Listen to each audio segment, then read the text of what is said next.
Пожалуйста, от администрации у нас Леся Михайловна Шигалева. Просим. Добрый день, уважаемые гости, уважаемые жители нашего города. Мне хотелось бы от имени администрации нашего города вас поприветствовать на этом замечательном празднике, поздравить всех с этим прекрасным, погожим осенним днем. Наверное, когда мероприятие делается от души, от сердца, ему даже и, как говорится, погода способствует. Огромное спасибо организаторам этого мероприятия «Родной город» в качестве того места, где тоже теперь будет проводиться это замечательное мероприятие «Цветаевский костер». Конечно, Черноголовка, Наукоград, и, наверное, мы больше прославились своими научными открытиями, но когда речь идет о знаковых мероприятиях в сфере культуры и искусства, мы не можем оставаться в стороне. И когда представители муниципальной Черноголовской библиотеки подошли к нам с этой инициативой, у нас даже не было никаких сомнений, что это должно быть, должно начаться и должно продолжаться именно на нашей земле. Поэтому еще раз низкий поклон организаторам, что доверили нам, нашей земле, это мероприятие. И поскольку являюсь официальным лицом, мне хотелось бы сказать огромные слова благодарности Надежде Карловне и за многолетний плодотворный труд, высокий профессионализм и большой вклад в развитие совершенствования системы библиотечного обслуживания. Благодарственным письмом губернатора Московской области награждается Надежда Карловна Шарова.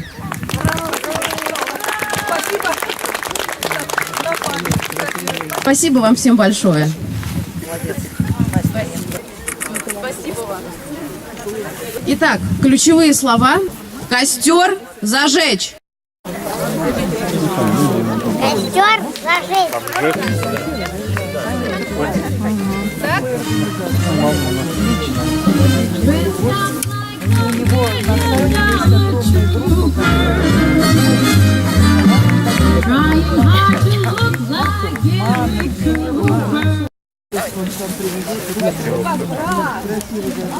Представляется Борису Мансурову, инициатору, руководителю в городе Тарусе.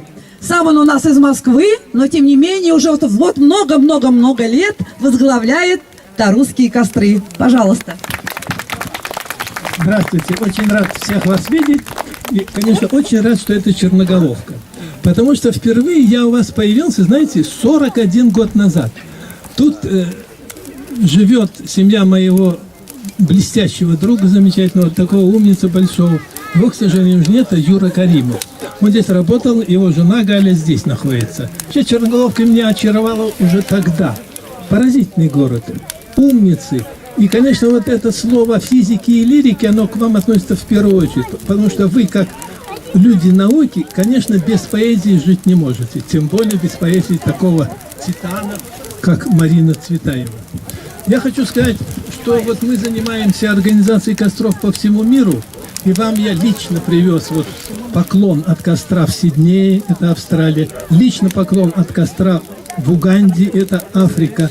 Лично поклон от костра в Италии, это Нерви.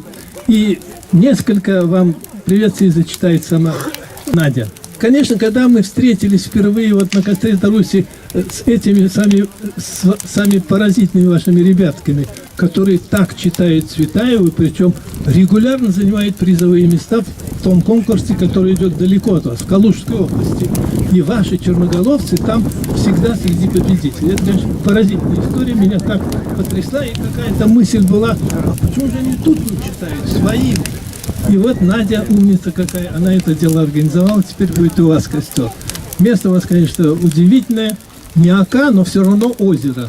То, что очень любила Марина Цветаева. Я поэтому расскажу о тех последних событиях, которые имели место. В октябре 2016 года открыта впервые памятная доска в городе Самаре. И там школа организует музей Цветаева. Мы им передаем очень много материалов. Второе. В ноябре 2011 года, 3 ноября, открыли впервые Цветаевский центр в Овшинорах. Это Чехия. Это то место, где она жила практически 3 года в эмиграции, и где родился у нее ее любимый сын Мур, Георгий Эпрон. В Италии, в Нерви, это то место, где Цветаева маленькая была со своей мамой, с Асей, и они там 2 года были, летом находились по 3 месяца. 8 июня 2017 года открыта памятная доска пребывания сестер Цветаевых в Нерви. Очень интересно то, что в Италии очень много поклонников ее поэзии. Это целый рассказ, можно об этом вам изложить, но времени столько нет. И они сделали самое интересное, когда это издали итальянцы, то главная художница Каррар, а Каррар это тот камень, где добывал мрамор Микеланджело для своих произведений. Она говорит, только каррарский мрамор будет, поскольку она, вы представляете, какую фразу она говорит, она в поэзии уровня Микеланджело. Вот это очень важная деталь, которую итальянцы так оценивают ее поэзию. И 8 июня такую доску открыли.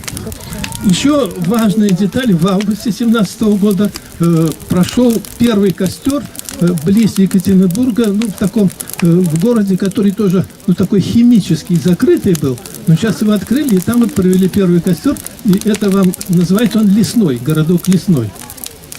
И, конечно, очень интересная ситуация сложилась в Вологде. Тоже 3 года назад одна из поклонниц Цветаевой, она сама преподаватель университета в Вологде, такая Елена Титова, обнаружила, что, оказывается, в Вологде был в ссылке Андрей Трухачев. Это сын Анастасии Цветаевой. Вот она стала разбираться с этим, обнаружила. Оказывается, там и Анастасия Цветаева была и жила более полугода. И вот сейчас они открыли там этот мемориальный центр в поселке Соколовой называется. И проводят там костер уже 3-й. А в этом году будет костер там зажжен в Великих Луках.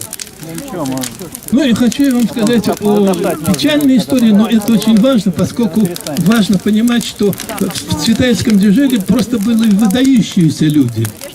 Ну, допустим, вот как оценивал Цветаеву Иосиф Бродский, этот Нобелевский лауреат. Он говорит, Цветаева – это единственный искренний поэт 20 века. Представляете, какую фразу говорит? Единственный искренний поэт 20 века. Борис Пастернак Цветаева, тоже Нобелевский лауреат, называл поэтом, который по силе таланта равен 10 поэтам-мужчинам. Это вот тоже такой признак довольно существенный Цветаевой. И вот, как ни печально, 10 марта скончалась одна из тоже из знаменитых цветаеведов, это Наталья Ларцева, Петрозаводский. Тоже с удивительной судьбой. В 1967 году едет она, ну, со своей лекцией в составе советской делегации в Болонский университет. И когда она читает лекцию, рассказывает о поэтах советских, ее спрашивает профессор, который был русист, и говорит, а вы знаете, вот что-нибудь можете прочитать из Цветаевой? И вот это 1967 год. И журналист, который закончил Лит-институт в Петербурге, спрашивает, а кто такая Цветаева? Он такой делает, говорит, надо же, говорит, я вам завтра подарю книгу. И он подарил ей книгу стихов «После России». Это то, что написала во Франции, в Чехии. И вот Наталья Васильевна мне рассказывает, говорит, когда я ехала в поезде назад, я стала читать, и я обмерла, говорит, как я могла не знать о таком великом поэте России. Она в следующем году едет в Москву, находит Анастасию Цветаеву, и у нее все узнает. Она узнает, где похоронена Цветаева. Она говорит, я не знаю точно, в Юлабуге есть точка, где я написала, в этом месте должна быть похоронена Марина Цветаева. Потому что точного места никто до сих пор не знает. И вот эта Наталья Васильевна едет туда, возвращается ошеломленная и говорит, а что мне бы сделать такое, чтобы вообще осталось в памяти у людей, которые любят Цветаеву?